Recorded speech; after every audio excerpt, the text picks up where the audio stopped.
నాకు పెద్ద ఇది ఆశ్చర్యం అయితే లేదు ఉన్నది మాట్లాడాలంటే సరే స్వాగతిద్దాం కానీ యాక్షన్ ఉండాలి దాని మీద యాక్షన్ లేకుండా ఉట్టిగా పోయి తూర్పార పట్టినట్టు ఉట్టి ఏదో కంటి తుడుపు చర్యలు లెక్క చేసుడు మాత్రం అట్లా కనుక చేస్తే మాత్రం అది క్షమించరాని విషయం. సో మనం చాలా తిరిగినాం కదా, చాలా ఇంతకన్నా దారుణమైనటువంటి పరిస్థితులు తెలంగాణ విద్యా వ్యవస్థలో యూనివర్సిటీలలో కావచ్చు, డిగ్రీ కాలేజీలలో కావచ్చు, ఇంటర్మీడియట్ కాలేజీలలో కావచ్చు, స్కూళ్ళలో కావచ్చు మనం చూస్తున్నాం కదా. ఆడపిల్లలే గోడ లెక్క వాళ్ళే నిలబడి ఒక్కొక్క టాయిలెట్ పోయే సిచ్యువేషన్స్ ఉన్నట్టు మనం చాలా విషయాలు చెప్తున్నా కానీ డైరెక్ట్ ఇప్పుడు ఓపెన్ గా పత్రికలలో కూడా ఫోటోల కాడికెళ్ళి వస్తూ ఉన్నాయి. ఎట్లా అంటే చాలా ఘోరంగా ఉన్నది విద్యా వ్యవస్థ మొత్తం. సరే ఒక శ్రీ చైతన్య కాలేజీకి మరి దేని గురించి పోయినరు నాకైతే తెలియదు. ఎంత ఇంత ఘోరం బయట జరుగుతుంటే ఎక్కడ మాత్రం విజిట్ చేయలేదు. కానీ ప్రైవేట్ కాలేజీలకే ఎందుకు పోయినరు అనేది పోవాలి, బరాబర్ పోవాలి. అంటే ఇప్పుడు 3 లక్షలు 4 లక్షల ఫీజులు తీసుకుంటున్న పరిస్థితి అధ్వానంగానే ఉంది. అసలు ఏం లేకుండా కూడా గవర్నమెంట్ వ్యవస్థలో చదువుతున్నటువంటి వాళ్ళు కూడా అట్లీస్ట్ వీళ్ళు పైసలు తీసుకుంటారు కాబట్టి ఇక్కడ ఫెసిలిటీస్ అన్నీ ఉండాలి కదా. ఆ ఫెసిలిటీస్ కూడా ఇక్కడ లేవు. ఇప్పుడు పోయిండ్రు కదా, యాక్షన్ జరిగినప్పుడే నమ్మాల్సిన సిచ్యువేషన్ ఉంటుందని నేనైతే అనుకుంటున్నా. ఈ కమిషన్ ఇప్పుడు కమిషన్ కి యాక్షన్ తీసుకునే ఇది కూడా ఉండదు కదా, ఎంతవరకు గవర్నమెంట్ ఇనిషియేటివ్ తీసుకోవాలా, గవర్నమెంట్ కు ప్రపోజల్ అయితే వెళ్ళాలి, వీళ్ళు సేఫ్ గార్డ్ అయితే చేయాలి కదా. లీగల్ అండ్ కాన్స్టిట్యూషనల్ రైట్స్ ను రిఫర్ చేసేటువంటిది ఈ బాడీకి ఉంటది. సో ఎక్స్ప్లాయిటేషన్ కూడా జరగనియద్దు. ఇప్పుడు విమెన్ ఎక్స్ప్లాయిటేషన్ జరుగుతున్నది ఇక్కడ పైసల రూపం కానీ ఎథికల్ కానీ నువ్వు ఏ రకంగా చూసినా కానీ ఎక్స్ప్లాయిట్ చేస్తున్నారు ప్రైవేట్ వాళ్ళు. సో రైట్ ఉంటుంది ఆమె పోయి రిప్రజెంట్ చేసి అవసరమైతే ప్రొటెస్ట్ చేసి కూర్చొని సాధించే వరకు కొట్లాడాలి కదా. తన కొట్లాడాలి పోయి కూర్చొని గవర్నమెంట్ తోని. ఇప్పుడు ఏం రిప్రజెంట్ చేస్తారు, ఇది ఎన్ని రోజుల వరకు నడుస్తుంది? ఇప్పుడు అసలు ఫస్ట్ ఆఫ్ ఆల్ ఏంటంటే నెంబర్ 1 ఇష్యూ ఏంటంటే ఆ ఏ క్యాంపస్ కి అయితే విమెన్ కమిషన్ పోయిందో ఆ క్యాంపస్ కు పర్మిషన్ లేదు, అసలు ఆ క్యాంపస్ కు ప్రిన్సిపాల్ లేరు. నువ్వు అడిగిన తర్వాత కూడా ఈ తన ఉన్నంత సేపు కూడా ప్రిన్సిపాల్ ఎవరనేది రాలే అక్కడికి, ఎందుకంటే ప్రిన్సిపాల్ లేరు. వాళ్ళకు టోటల్ గా 100-150 కాలేజీలు నడుపుతా ఉన్నారు వాళ్ళు ఇల్లీగల్ గా. ఒక 10 నుంచి 15 పర్మిషన్స్ తీసుకొని మిగతా వాటికి మొత్తం ఇల్లీగల్ గా నడుపుతున్నారు. ఆ campus it self is illegal campus. Immediate గా దాన్ని సీజ్ చేస్తున్నా, గవర్నమెంట్ టేక్ ఓవర్ చేస్తున్నా చేయాలి. ఫస్ట్ చేయాల్సిన పని ఆ పని చేయాలి. సో ఈ పని చేసేందుకు ఏంది, పోయి కూర్చోవాలి గవర్నమెంట్ దగ్గర పెట్టాలి. ఇప్పుడు ఇల్లీగల్ కదా, అది ఇల్లీగల్ గానేప్పుడు నువ్వు చేయాల్సిన పని ఉన్నది కదా. ఇప్పుడు నువ్వు పర్మిషన్లు ఇచ్చి అన్ని ఇచ్చి ట్యాక్సులు వసూలు చేసుకొని రోడ్లు వేసి నీళ్ళోడు నిప్పోడు అందరు పర్మిషన్లు ఇచ్చినేవో నువ్వు గులగొడతా అంటున్నావు. మరి ఇక్కడ ఏం పర్మిషన్ లేకుండా వాడు 100 మంది, ఒక్కరు కాదు ఇద్దరు కాదు కదా, కొన్ని 100,000 కోట్ల రూపాయలకు సంబంధించినటువంటి పెద్ద స్కామ్ ఇది ఎడ్యుకేషన్ మాఫియా. సో అట్లీస్ట్ పోయింది కాబట్టి ఇప్పుడనే ఈ చర్చ ఇప్పటి నుంచి అన్న జనాన్ని పోవాలి. లేకపోతే కదా పర్మిషన్ లేనటువంటి క్యాంపస్లకు తనని ఎంటర్ చేసేందుకే దర్వాజాలు పెట్టి రానియకుండా అడ్డుకున్నారు కదా తనను. పోయిన తర్వాత అసలు సంగతులు తెచ్చినాయి. అంటే జైళ్ళ కన్నా ఘోరంగా కనీసం వెంటిలేషన్ ఉండదా?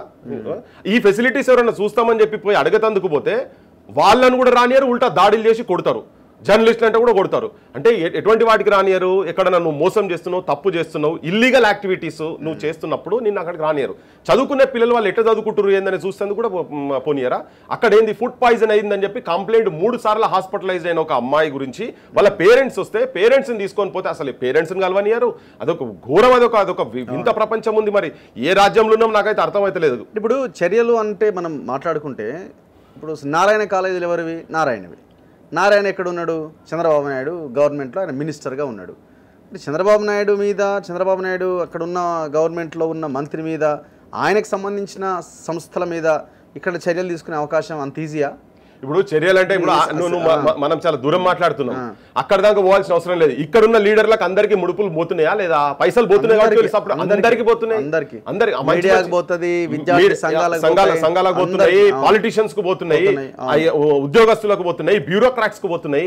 వాళ్ళకి తెలియదా ఇవన్నీ మోసాలు జరుగుతున్నాడు? తెలియదా? వాళ్ళు ఇళ్ల పక్కకున్నాయి, పెద్ద పెద్ద కాంగ్రెస్ నాయకులు ఇళ్ల పక్కకున్నాయి.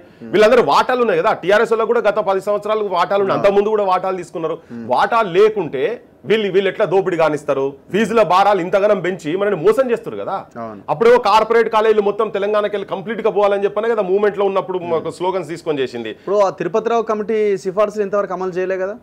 ఇవన్నీ కమిటీలు, కమిషన్లు, ఇవన్నీ వితౌట్ ఎనీ మిషన్, ఏం లేదు. ఉట్టిగా ఆ టైంలో ఆ పొగ పోయేందుకు ఓన్లీ ఒమిషన్ కమిషన్స్, ఇవన్నీ ఏం లేవు. ఉట్టిగా రిపోర్ట్లు ఇచ్చి పెడితే సంతకాలు పెడతారు. వీళ్ళు నిజంగా చిత్తశుద్ధి ఉండేది ఉంటే బొచ్చడు కమిటీలు, ఇంతకుముందు గతంలో ఉన్నటువంటి కమిటీల రిపోర్ట్లు అమలు చేయాలి కదా. అంతకుముందు వేసిన కమిటీలు కూడా అమలు చేయలే కదా.